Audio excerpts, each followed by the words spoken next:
or the story of the son of a peach. Do you really wish to go to the island of devils and fight with me? Yes, sir, replied the monkey.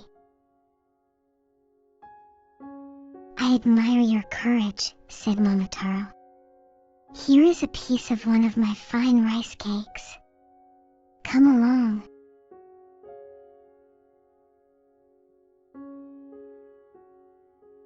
So the monkey joined Momotaro. The dog and the monkey did not get on well together.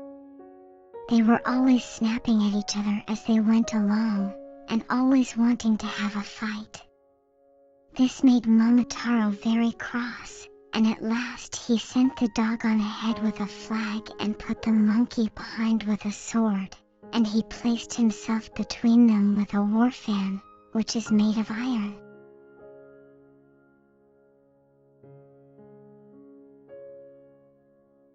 By and by they came to a large field.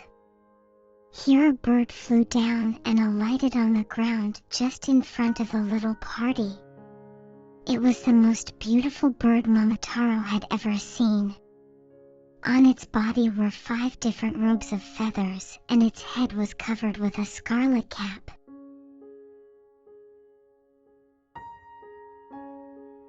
The dog at once ran at the bird and tried to seize and kill it.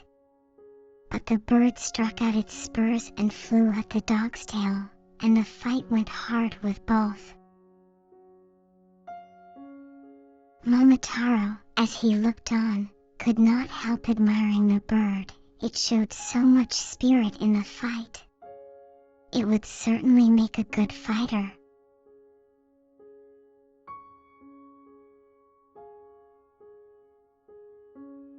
Momotaro went up to the 2 combatants, and holding the dog back, said to the bird, "You rascal! You are hindering my journey.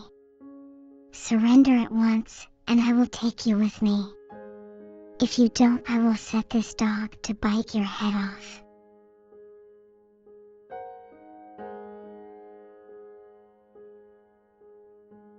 Then the bird surrendered at once, and begged to be taken into Momotaro's company. "I do not know what excuse to offer for quarreling with the dog, your servant, but I did not see you. I am a miserable bird called a pheasant. It is very generous of you to pardon my rudeness and to take me with you. Please allow me to follow you behind the dog and the monkey."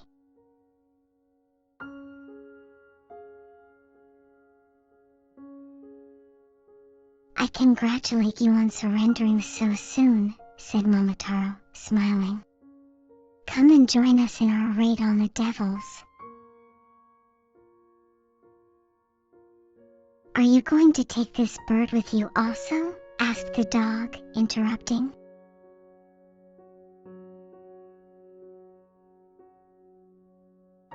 "Why do you ask such an unnecessary question? Didn't you hear what I said? I take the bird with me because I wish to."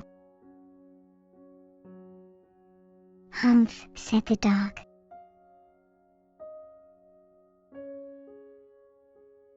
Then Momotaro stood and gave this order. "Now all of you must listen to me. The first thing necessary in an army is harmony. It is a wise saying which says that advantage on earth is better than advantage in heaven. Union amongst ourselves is better than any earthly gain. When we are not at peace amongst ourselves, it is no easy thing to subdue an enemy. From now, you 3, the dog, the monkey and the pheasant, must be friends with one mind. The one who first begins a quarrel will be discharged on the spot."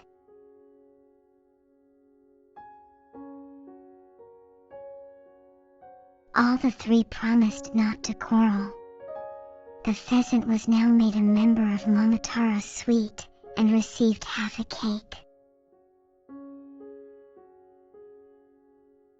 Momotaro's influence was so great that the three became good friends and hurried onwards with him as their leader.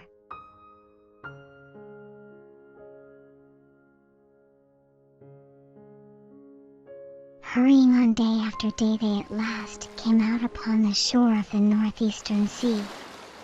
There was nothing to be seen as far as the horizon, not a sign of any island. All that broke the stillness was the rolling of the waves upon the shore.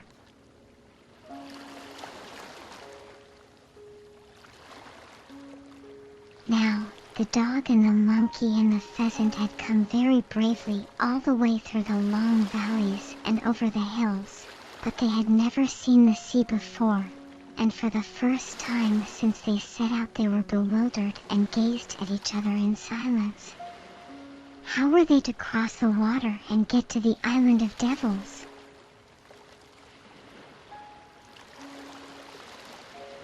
Momotaro soon saw that they were daunted by the sight of the sea, and to try them he spoke loudly and roughly. "Why do you hesitate? Are you afraid of the sea?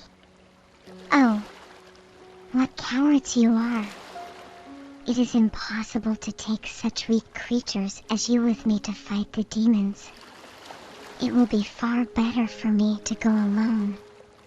I discharge you all at once."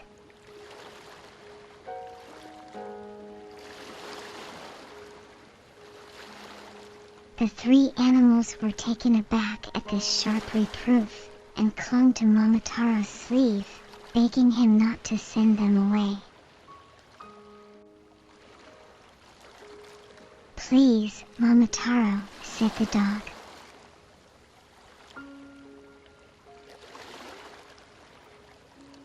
"We have come thus far," said the monkey.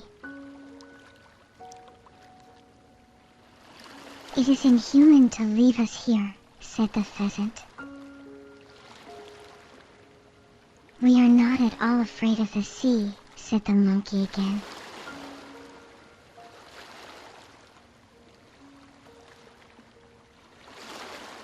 "Please do take us with you," said the pheasant. "Do please," said the dog. They had now gained a little courage, so Momotaro said,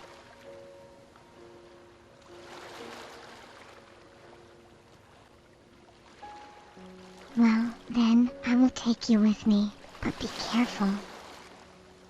Momotaro now got a small ship, and they all got on board. The wind and weather were fair, and the ship went like an arrow over the sea. It was the first time they had ever been on the water, and so at first the dog, the monkey and the pheasant were frightened at the waves and the rolling of the vessel, but by degrees they grew accustomed to the water and were quite happy again. Every day they paced the deck of their little ship, eagerly looking out for the demon's island.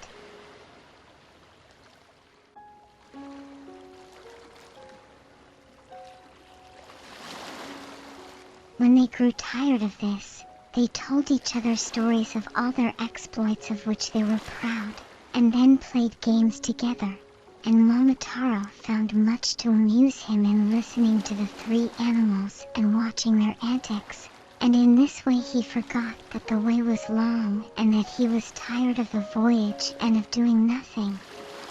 He longed to be at work killing the monsters who had done so much harm in his country.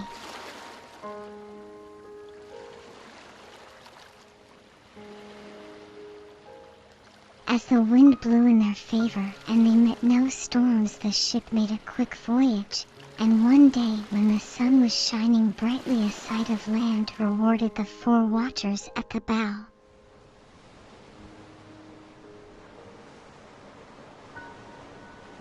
Momotaro knew at once that what they saw was the devil's stronghold. On the top of the precipitous shore, looking out to sea, was a large castle. Now that his enterprise was close at hand, he was deep in thought with his head leaning on his hands, wondering how he should begin the attack. His 3 followers watched him, waiting for orders. At last he called to the pheasant.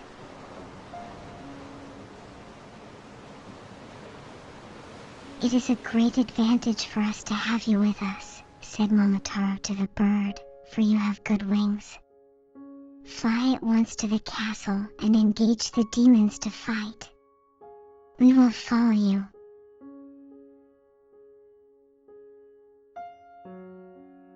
We're going to pause the story right now, but you'll be able to see the rest of the story in the next video. Thanks for joining me on this adventure. Bye-bye.